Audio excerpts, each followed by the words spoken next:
দিনের ঝিমধরা মুহূর্ত, ফাঁকা বাড়ি, সবকিছু নিস্তব্ধ, শান্তিতে বুঝে আসা সময়ের মতো। ভাঙা পাটা লম্বালম্বি সামনে ছড়িয়ে খাটে বসে আছে তুষি। রেশমি ওকে ঘরে দিয়ে গেছে অনেকক্ষণ হবে, কিন্তু এখন পর্যন্ত খাবার টাবার কিছু দেওয়ার নাম নেই। ঘুম ভাঙার পর থেকে তুষি দাঁতে দানা অবধি কাটেনি। পেট মুচড়ে ওঠার কষ্টে মেয়েটা আর বসে থাকতে পারল না। রেশমির চুল অতিরিক্ত লম্বা, সবসময় অজগরের মতো বিশালাকার বেনুনি করে রাখে। তুষি গলা তুলে ডাকলো, বেনুনিওয়ালা, ওই বেনুনিওয়ালা, হোয়াই নট গিভেন মি নাস্তা? টাইমলি ইট, নাস্তা ইজ ইম্পর্টেন্ট।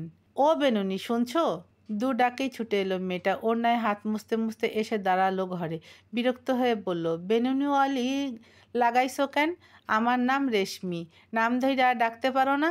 পারি না বলেই তো ডাকিনি। আমাকে নাস্তা দাও জলদি, খিদে পেয়েছে। দিতাসি বাপ, সময় তো লাগে, ধৈর্য সহ্য নাই মাইয়াডার।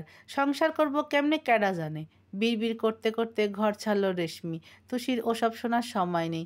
ওকে যা বলবে বলুক গে, খাবার এলেই চলবে। রেশমি ফিরে এলো নাস্তা নিয়ে, দুটো রুটি আর ডিম পোস্ট, সাথে এক গ্লাস টলটলে জল। সব কিছু দুম করে রাখলো বিছানায়। বলল ছুঁড়ে ছুঁড়ে, লন মেম সাহেব, আপনার নাস্তা খাইয়ে আমারে উদ্ধার কইরালান। এত খোঁচাখুচি কথা তুষির পাশ কাটিয়ে চলে গেল। মেয়ের মন চোখ আপাতত খাবারের থালায়। ত্রস্ত ঝাঁপ দিল সেখানে। রুটি ছিঁড়ে ডিমে ছোয়ালো। মুখে দেয়ার মাঝে রেশমি বলল, আমি বাজারে যাইতাছি, আইতে সময় লাগবো। কিছু দরকার পড়লে কও, দিয়া যাই। আমার হইছে যত জ্বালা। বাড়ির মাইনষের সেবা করতে করতে অহন কামের মাইয়ারও সেবাকরণ লাগে। কেন যে আমার পাড়াও বাংলো না, তাইলে তো আমিও বিছানায় বইয়া নাস্তা খাইতে পারতাম। তুষি কপাল কুঁচকে চাইল। আগের পরের সব কথা ফেলে প্রশ্ন করলো ঝটপট, তুমি কেন বাজারে যাবে? বাজারের জন্য অন্য লোক থাকে না? রেশমি চটপটে খই ফোটানো জিভ মিয়ে এলো অমনি। আমতা আমতা করে বলো, জামু, ওই কাম আছে কয়ডা। বড় মা কইছে আমারে যাইতে, আর যাই বাজার করে হ্যাঁও তো যাইব। তুষি ভ্রু নাচিয়ে বলল, সত্যি বাজারে যাচ্ছ নাকি অন্য কিছু? কোনোভাবে ওই লোকের সাথে কোনো চক্কর টক্কর চলছে না তো? রেশমির চোখ বেরিয়ে এলো। আচমকা ধরফরিয়ে বসলো ওর সামনে। অনুরোধ করে বলল, কাউরে কইও না প্লিজ। মোবারক খুব জোরাজোরি করতাছে। বাসাত কেউ নাই তো? আমি আমি সব কাম শেষ কইরা যাইতাছি। সবাই আওনের আগেই চইলা আমু। তুমি কিছু কইও না তুষি। মোবারকের বাইতে কথা পাকা হোক, এরপর আমি সবাইরে জানামু। এর আগে জানালে আমারে কামতে বাইর কইরা দিব। তুষি হোঁচট খেলো, চোখের হোঁচট। হতভম্ব বনে শুনে গেল শুধু। রেশমি ওর হাত ধরে অনুনয় করলো কতক্ষণ। ঘরের বাইরে থেকে মোবারক চিকন স্বরে ডাকলো হঠাৎ। আরেক দফা অনুরোধ সেরে তাড়াহুড়ো করে বেরিয়ে গেল মেয়েটা। তুষি ফ্যাল ফ্যাল করে চেয়ে রইল। বিড়বিড় করে বলল, কিন্তু আমি তো মজা করছিলাম। পরপরই বীতস্পৃহ আওড়ালো, কি আজব বাড়ি মাইরি। এ ওকে, ও একে, অমুক তমুককে পছন্দ করেই যাচ্ছে, আবার প্রত্যেকেই লুকিয়ে লুকিয়ে প্রেম করছে। ধুর, শুধু আমি আজ অবধি একটা প্রেম করতে পারলাম না। এই যে বিটকেল পুলিশটা আমাকে আটকে রাখলো এখানে, আর যদি আমারও একটা প্রেমিক থাকতো, ঠিক ও ব্যাটার নাক ফাটিয়ে দিয়ে নিয়ে যেত আমাকে। না রে তুষি, জীবনের কিছু কিছু ঘটনায় প্রেম করা খুবই জরুরি। একটু থামলো মেয়েটা, হতাশ শ্বাস ফেলে ভাবলো, কিন্তু আমি প্রেমিক কোথায় পাবো? আমার তো কাউকে পছন্দই হয় না। বাক্যের শেষে তুষি আবারও থম মেরে গেল। অদ্ভুতরে কাণ্ডের মতন চোখের পর্দায় ভেসে উঠল ইয়াসিরের ফর্সা শক্ত মুখটা।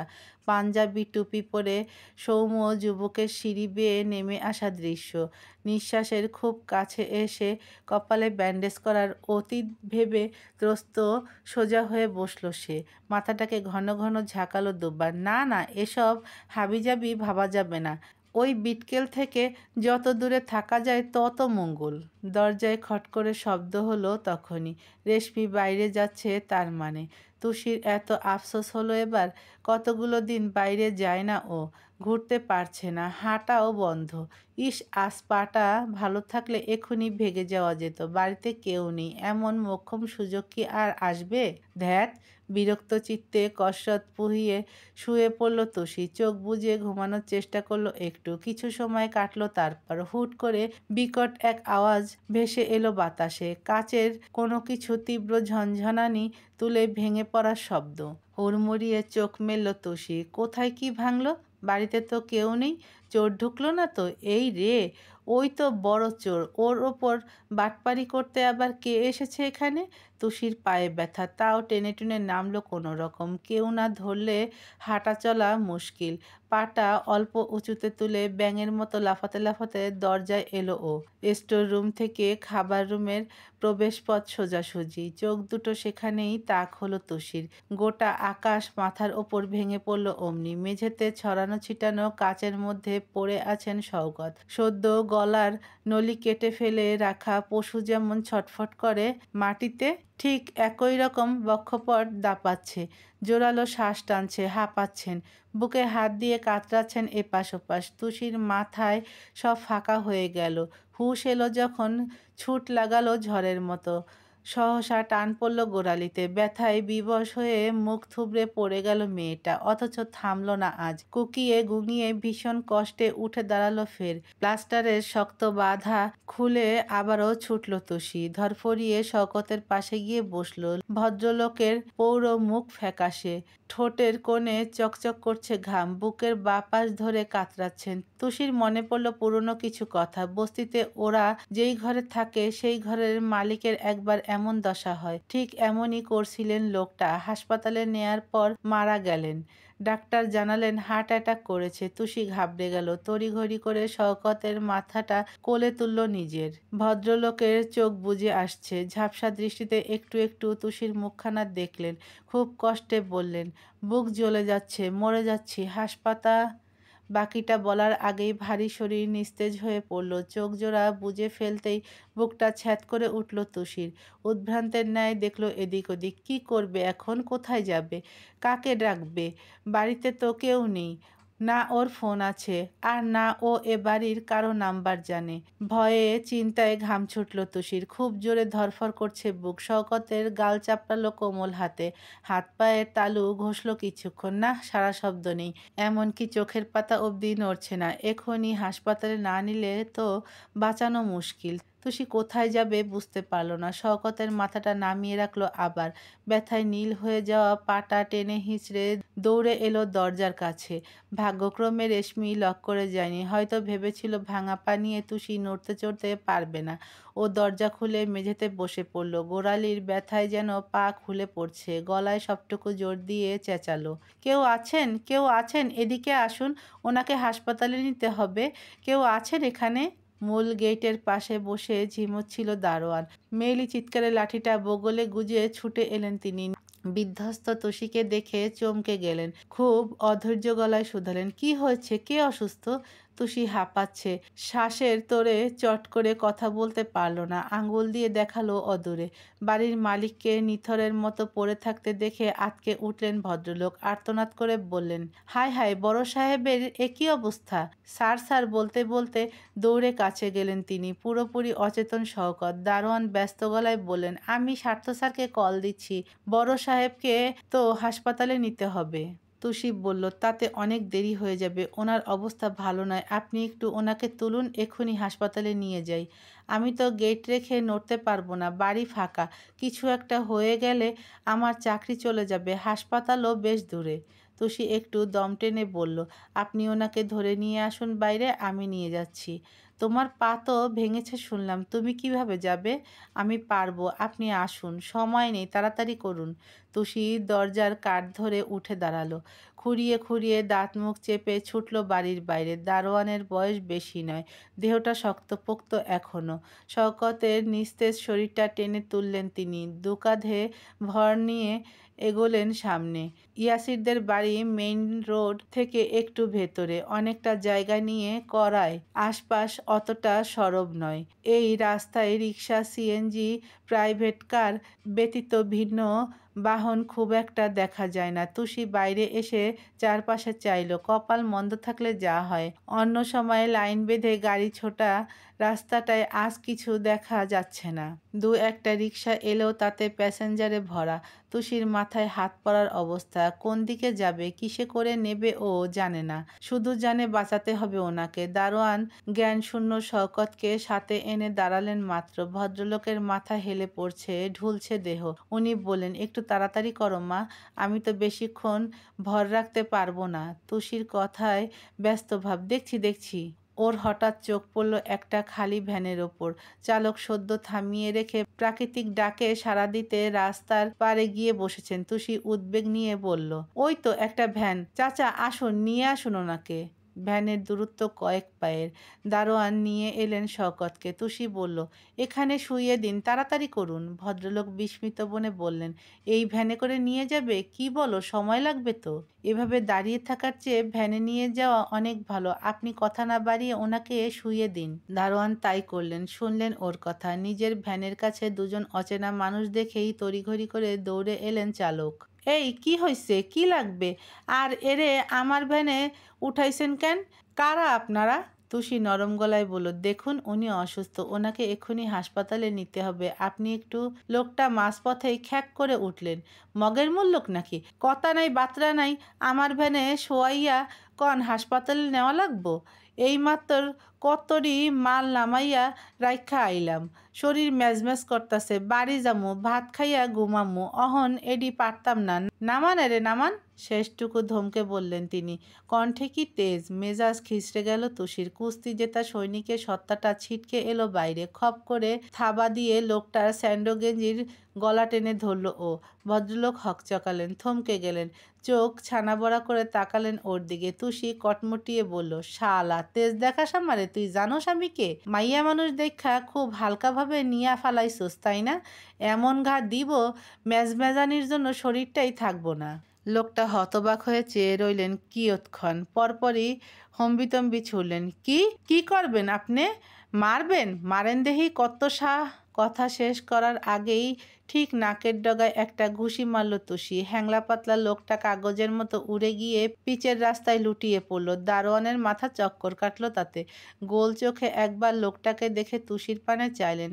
ভ্যান চালক ব্যথায় সোজা হতে পারলেন না। নাকে হাত দিতেই রক্ত এলো আঙ্গুলে। আর্তনাদ করে বলেন, ও আল্লাহ, এইটা মাইয়া না ডাকাই? আমারে মাইরা ফালাইলো রে, কেউ বাঁচান আমারে। তুষির ওসব দেখার সময় নেই। চালকের জায়গায় ও নিজে উঠে বসলো। দারোয়ান তখনও হাঁ করে তাকিয়ে। ও বলল, সামনে যে হাসপাতাল পাবো সেটাতেই নিয়ে যাব, আপনি বাড়ির সবাইকে ফোন করে জানিয়ে দিন। ভদ্রলোক নড়ে উঠলেন, ফাঁকা মুখটা বন্ধ করলেন তড়িৎ। রয়ে শয়ে বললেন, তুমি ভ্যান চালাতে পারবে? রান্না ছাড়া তুষি পারে না এমন কোনো কাজ পৃথিবীতে পয়দা হয়নি এখনো। তারপর চোখের সামনে দিয়ে ভ্যান চালিয়ে তরতর করে চলে গেল মেয়েটা। চালক হা হুতাশ করে উঠলেন, হায় হায়, আমার ভ্যান, আমার গাড়ি। পেছন পেছন ছুটতে নিলে থামালেন দারোয়ান। বললেন, যেতে হবে না, এটা পুলিশের বাড়ি, গাড়ি পেয়ে যাবেন আপনি। সত্যি পামু? দারোয়ান হু হা করলেন না। তুষির কথা মতো ফোন বের করে কল দিলেন কাউকে। শওকতকে হাসপাতালে নেওয়ার ঘণ্টাখানেক শেষ। প্রথমে ইমিডিয়েট ইমার্জেন্সি রুমে নেওয়া হয়েছিল। জটিলতা দেখে ক্যাথ ল্যাবে শিফট করেছে কেবল। করিডোরের লম্বা সারির একটা বেঞ্চে মাথা নুইয়ে বসে আছে তুষি। পা ফেটে যাচ্ছে যন্ত্রণায়। গোড়ালি আবার ফুলেছে। বেগুনি রঙের গোল একটা আস্তরণ পড়েছে ত্বকে। অতটা রাস্তা ভ্যান চালিয়ে আসা তো মুখের কথা ছিল না। এটা বেশ নামিদামি হাসপাতাল, অথচ আসার পরপরই ভর্তি নিতে চায়নি। টাকা জমা করার কথা বলল প্রথমে। তুষি তো ভিখারির চেয়েও কম কিছু না। টাকা কোথায় পাবে? ভাগ্যিস বুদ্ধি করে ইয়াসিরের পরিচয় দিয়েছিল। আচ্ছা, বাড়ির সবাই কি খবর পেয়েছে? ও যে কাউকে জানাবে সেই উপায়টাও তো নেই। কি যে হবে এখন? লোকটা সুস্থ হবে তো? তার ভাবনার মাঝেই কজোড়া পায়ের ধূপধাপ শব্দ ভেসে এলো কানে। চকিতে ফিরে চাইল তুষি। চেনা মুখগুলো দেখে নড়েচড়ে বসল। জয়নব, আইরিন ছাড়া প্রায় প্রত্যেকে এসেছে। ছেলের শোকে কাহিল বৃদ্ধা আরও অসুস্থ হয়ে পড়েছেন। এই মুহূর্তে এতটা পথ ওনাকে টানাহেঁচড়া করা যাবে না বলে রেখে এলো বাড়িতে। সাথে দেখভালের জন্য আইরিন আছে। সবার আগে উদ্বিগ্ন পায়ে ছুটে এলো অয়ন। খুব তাড়াহুড়োয় শুধালো, বাবা কোথায় তুষি? তনিমার চোখে এক প্রস্থ জল। কেঁদে কেটে মুখখানায় যাতা দশা। প্রশ্ন ছুড়লেন হড়বড়িয়ে, ও কোথায়? ও ঠিক আছে? কোথায় ও তুষি? তুষি ঢোক গিলল। জবাব দিল ধীর স্থির, ওই রুমে। ক্যাথল্যাবের দরজাটা একবার ফিরে দেখল সবাই। সাইফুল বললেন, কখন হলো এসব? কিভাবে হলো? আমাদের জানাওনি কেন তুমি? আমার কাছে তো মোবাইল নেই। ভদ্রলোক দমে গেলেন। স্বর নেমে এলো, তাও ঠিক। ভাইজান এখন কেমন আছেন? ডাক্তার কিছু বলেছে? তুষি মাথা নাড়ালো দুপাশে। বোঝালো বলেনি। তনিমার কান্না বাড়ল। দুহাত দিয়ে ওনাকে আগলে রাখলেন রেহেনুমা। আর্দ্র স্বরে বললেন, আপা কেঁদো না, ভাইজান ঠিক সুস্থ হয়ে যাবে আপা। তুমি বসো, একটু বসো এখানে। দুর্বল রমণীকে ধরে ধরে কেদারায় বসালেন তিনি। ইয়াসির এসে দাঁড়ালো তখন। রিসিপশনের বিল মিটিয়ে এসেছে। বাকিরা যতটা উৎকণ্ঠায় মরছে ততোধিক শান্ত সে। জিজ্ঞেসও করলো ঠান্ডা গলায়, কী অবস্থা ওনার? সাইফুল বললেন, জানি না রে, আসুক ডাক্তার, দেখি কি বলে। তনিমা কেঁদে কেঁদে বললেন, এজন্যই তোকে এসব বলতে আমি বারণ করি স্বার্থ। কি দরকার ছিল সবার সামনে এসব ঝামেলা করার? মানুষটা অসুস্থ, প্রেশার ঠিক থাকে না, তার মধ্যে দেখলি তো কি হয়ে গেল। ইয়াসির চুপ। রেহনুমা বললেন, আপা ওকে দোষ দিচ্ছ কেন? ও কি ইচ্ছে করে এসব করেছে? কোনো ছেলে কি চায় তার বাবা অসুস্থ হয়ে হাসপাতালে আসুক? তনিমা কিছু বললেন না। ফ্যাঁচে কান্নার তোড়টা বাড়ল শুধু। অয়ন পায়চারি করছে। মাঝে মধ্যে কবজি তুলে চোখ বোলাচ্ছে ঘড়িতে। ইউসা ফোঁফাচ্ছে। কোনো একটা খবর পাওয়ার আশায় অধৈর্য সকলের মাঝে। চোখের কোণ তুলে ইয়াসিরকে এক পল দেখল তুষি। দুহাত বুকে গুজে মানুষটা চুপচাপ দাঁড়িয়ে। উদ্বেগ নেই, কথা নেই, না আছে নিষ্প্রাণ চোখে একটুখানি ভাষা। মানুষ এত নিষ্প্রিয় হয়? কয়েক মিনিট পরেই ক্যাথল্যাবের দোর খোলা হলো। চিকিৎসকের সাথে একজন নার্স বেরিয়ে এলেন। প্রতীক্ষায় চেয়ে থাকা মানুষগুলোকে জানালেন, পেশেন্টকে আপাতত আইসিইউতে রাখা হবে, এরপর অবস্থা বুঝে ব্যবস্থা, আপনারা অপেক্ষা করুন। তনিমা ধপ করে বসে পড়লেন আবারও। আঁচলে মুখ চেপে হু হু করে কাঁদলেন। চিন্তায় শুকনো চেহারাগুলো গাঢ় মেঘ ছুটে এলো ফের। একটু পর স্ট্রেচারে করে শওকতকে বের করা হয়। তনিমা কাছে যেতে চাইলে বাদ সাধলেন নার্স। স্ট্রেচার নিয়ে আইসিইউয়ের পথ ধরলেন সোজা। ইয়াসির চেয়ে রইল ওদিকে। যতক্ষণ বাবাকে দেখা যায় দেখল সে। শূন্য চোখ নামিয়ে ঢোক গিল তারপর। বুকের কোথাও জেগে ওঠা সূক্ষ্ম চিনচিনে ব্যথাটাকে দমাতে মাথা নুইয়ে ফোঁস করে শ্বাস ফেলল শুধু। দুপুর গড়িয়ে বিকেল হওয়ার ভাব। হাসপাতালের প্রাঙ্গণ ছেড়ে কেউ এক চুল অবধি নড়েনি। তনিমার কান্না ছাড়া কারো কোনো টু শব্দও নেই। তুষি নিঃশব্দের ন্যায় বসে আছে। পায়ের শিরা ফুলে উঠে যন্ত্রণা গিলে অসহায় চোখে বাড়ির মানুষগুলোকে দেখছে সে। ইউসা, তনিমা দুজনেই কাছে। রেহনুমা একটু পরপর চোখের জল মুছছেন। তুষির বাবা মা ভাই বোন কিচ্ছু নেই। পরিবার কি কেমন হয় জানেই না ও। তবে ইয়াসিরের বাড়িতে আসার পর সবাইকে এক টেবিলে খেতে দেখেছে, গল্প করতে দেখেছে চায়ের আসরে। দুই যা মিলে হাতে হাতে রান্না করা, একে অন্যের ছেলে মেয়েকে আগলে রাখা বুক দিয়ে, বৃদ্ধা শাশুড়ির যত্ন, ইউসা, মিন্টোর খুনসুটি, সব মিলিয়ে সৈয়দ ভবন তুষির চোখে অন্যরকম আলো। ও চায় না এই পরিবারের সাথে খারাপ কিছু হোক। অবশ্য তনিমার মতো সুকোমল নারীর সাথে খারাপ কিছু কি সৃষ্টিকর্তা করবেন কখনো? না না, এ হতেই পারে না। তুষি নিশ্চিত মানুষটা সুস্থ হয়ে যাবেন, ঠিক ফিরবেন তার আপনজনের কাছে। সৃষ্টিকর্তা হয়তো শুনলেন আজ। কমসে কম 2 ঘন্টা পার করে চিকিৎসক জানালেন রোগী সুস্থ আছে, জটিলতা কেটেছে তার। প্রাইভেটে শিফট করার আধ ঘন্টা পর সবাই দেখা করতে পারবে। আর সেই মাহেন্দ্র খান আসতেই সবাইকে ফেলে ছুটে গেলেন তনিমা। সাইফুল থেকে ইউসা অবধি কেউ বসে রইল না। তবে ইয়াসির ভেতরে ঢোকেনি। কেবিনের চৌকাঠে দাঁড়িয়ে বাবার শুষ্ক মুখটায় চেয়ে রইল সে। কাঠিন্য মোড়ানো দৃষ্টিতে আজ নম্রতার জোয়ার। বেডে শোয়া পৌর মানুষটাকে দেখে বুকখানা মোচড় দিল ফের। শওকত নড়ে উঠলেন সে সময়। নিভু চোখ মেলতেই চট করে সরে এলো ইয়াসির। তনিমা স্বামীর খুব কাছে বসেছেন। ওপাশটায় সাইফুল। নিরন্তর ভাইয়ের মাথায় হাত বোলাচ্ছেন ভদ্রলোক। শওকত চোখ খুলে সবাইকে দেখলেন একবার। রেহনুমা জিজ্ঞেস করলেন, এখন কেমন আছেন ভাইজান?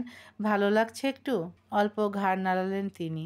ভেজা গলা ছাপিয়ে তনিমা কিছু বলতে পারছেন না। স্বামীর শীর্ণ হাতটা ধরে কাঁদলেন শুধু। মৃদু হাসলেন শওকত। রুগ্ন স্বরে বললেন, কেঁদো না তনিমা, আমি ভালো আছি এখন। ইউষা চোখ মুছল ওড়নায়। শওকত হাত বাড়িয়ে ডাকলেন, বোকা মেয়েটা কাঁদছে কেন? আয় দেখি এদিকে আয়। নরম পায়ে এসে দাঁড়ালো সে। শওকত গাল ছুঁতেই ঠোঁট উল্টে চোখের জল ছেড়ে দিল ফের। আহা, আবার কাঁদে কেন? চাচু তো ভালো আছি এখন। ইউষা নাক টেনে বলল, আমরা খুব ভয় পেয়ে গিয়েছিলাম চাচু, তুমি আর এরকম ভয় দেখাবে না আমাদের। আচ্ছা বাবা, দেখাবো না। অয়ন, তোমার মুখ কালো কেন? সবাই এখনো এমন মনমরা হয়ে থাকলে চলবে বলো তো? অয়ন ফোঁস করে শ্বাস ফেলল। বাবা, তুমি নিশ্চয়ই নিজেকে নিয়ে খুব খামখেয়ালিপনা করছো। মায়ের কথা শুনছো না, তাই না? না হলে সুস্থ মানুষ হঠাৎ এমন অসুস্থ হবে কেন? শওকতের ঠোঁটের ওই অল্প হাসি মুছল না। ভেতর থেকে জেগে ওঠা দীর্ঘশ্বাস মিটিয়ে নিলেন বুকে। আর্ত চোখে একবার কেবিনের দরজাটা দেখলেন তিনি। সবাই এলো, অথচ ইয়াসির ও এলো না। তারপর হুট করে কপাল গোটালেন ভদ্রলোক। রুমের চারদিক ভালো করে দেখলেন। সাইফুল খেয়াল করলেন ব্যাপারটা। জিজ্ঞেস করলেন, কিছু লাগবে ভাইজান? ওই মেয়েটা কোথায় সাইফুল? রেহনুমা বললেন, কোন মেয়ে ভাইজান? ওই যে তুষি মেয়েটা যে আমাকে নিয়ে এলো এখানে। ইউষা বলল, ও তো বাইরে বসে আছে, ডাকো তো। সবাই অবাক হলো, বিভ্রান্ত হয়ে মুখ দেখল নিজেদের। শওকত তো তুষির নাম শুনতেও পারে না, ডাকছে কেন তাহলে? ইউষা সময় নিল না। আনছি বলেই স্ফুর্ত পায়ে ছুটে গেল সে। তুষির ক্লান্ত লাগছে, কতক্ষণ ধরে বসে আছে সেখানে। একটু শুতে পারলে ভালো হতো। পায়ের সাথে পিঠটাও ব্যথা করছে এখন। একা একা তো কোথাও যেতেও পারবে না। উফ, পা ভাঙারও এত জ্বালা। মেঝের বুকে চোখ নামিয়ে মেয়েটা ঝিম ধরে রইল। পায়ে হঠাৎ এত ব্যথা করছে কেন? ভ্যান চালানোর সময়ও তো এমন করেনি। তক্ষুনি একটা দীর্ঘ কালো অবয়ব ভেসে উঠল ফ্লোরে। তড়িৎ মাথা তুলল সে। পর্বতের মতো দেহটা নিয়ে এসে দাঁড়িয়েছে ইয়াসির। তুষির চোখ গিয়ে সরাসরি পড়ল মানুষটার নয়নতারার মাঝে। রুক্ষধার নির্জীব দৃষ্টি দেখেই বাঁকা শিরদাঁড়া সোজা হলো অমনি। ইয়াসির বলল, বাবাকে তুমি ভ্যানে করে এনেছো? মেয়েটা ঘাবড়ে গেল একটু। ইয়াসিরের চোখ মুখ এত নিরুদ্বেগ, বুঝতে পারল না কাজটা ভালো না খারাপ করেছে। মিনমিন করে বলল, আসলে কোনো গাড়ি পাচ্ছিলাম না। বাড়ির গাড়ি তো আপনারা নিয়ে গিয়েছিলেন, তাই আমি মানে। এলোমেলো উত্তর দিয়ে ঠোঁট টিপল তুষি। ইয়াসির কিছু বলবে তখনই দুরন্ত পায়ে হাজির হলো ইউষা। থেমে গেল সে। মেয়েটা প্রফুল্ল স্বরে বলল, তুষি, তোমাকে বড় চাচু ডাকছেন। ও অবাক হয়, কণ্ঠে বিভ্রম। আমাকে? কেন? ইউষার পেছনে মাত্র এসে দাঁড়িয়েছেন অয়ন। উত্তর ছুড়ল সে। সেটা বুঝতে হলে তো ভেতরে আসতে হবে। তুষির মুখ কালো হয়ে গেল। পায়ের যা অবস্থা, মাটিতে ছোঁয়াতে পারবে কি না কে জানে। কিছু বলার আগেই হাত ধরে টানল ইউষা। এসো এসো, তাড়াতাড়ি এসো। ইয়াসির বলল, আস্তে, পা ভাঙা ওর। জিভ কাটল মেয়েটা। সরি, খুশিতে সব ভুলে গেছি, আমি ধরে নিয়ে যাচ্ছি। তুষি, তুমি আস্তে ধীরে ওঠো। তুষির মনে হচ্ছে ধরলেও কাজ হবে না, পা নাড়াতেই পারবে না ও। কিন্তু বলল না ওসব। উঠে দাঁড়ালো চুপচাপ। ঠিক ঘটলও তাই। আঙ্গুল মাটিতে ছোঁয়াতেই যেন বাজ পড়ল হাড়ে। বিদ্যুতের মতো স্ফুরণ তুলে কেঁপে উঠল জায়গাটা। ব্যথায় টাল হারিয়ে ঢলে পড়তে নিল তুষি। ইয়াসির হাত বাড়িয়ে ধরতে গেল। তুরন্ত বজ্রের ন্যায় মাঝখানে চলে এলো অয়ন। বলল অকপট, তুমি ছাড়ো ভাইয়া, ওকে আমি দেখছি। এরপর আর কথা নয়। সবার মাঝে হুট করে তুষিকে কোলে তুলল সে। মেয়েটা চমকে গেল, স্তব্ধ হলো। ইউষার মুঠো থেকে তুষির হাতটা ছুটে গেল সাথে। হতবাক বনে বড় ভাইয়ের পানে ফিরে চাইল সে। ইয়াসিরের কপালে ভাঁজ পড়েছে। তীক্ষ্ণ নিঃশব্দ দৃষ্টি অয়নের চলে যাওয়ার পথে। কিন্তু অয়ন সে এসব দেখলই না। তার ধ্যান জ্ঞানের রাজ্যে তুষি আছে যখন। এই মুহূর্তে আর কি চাই?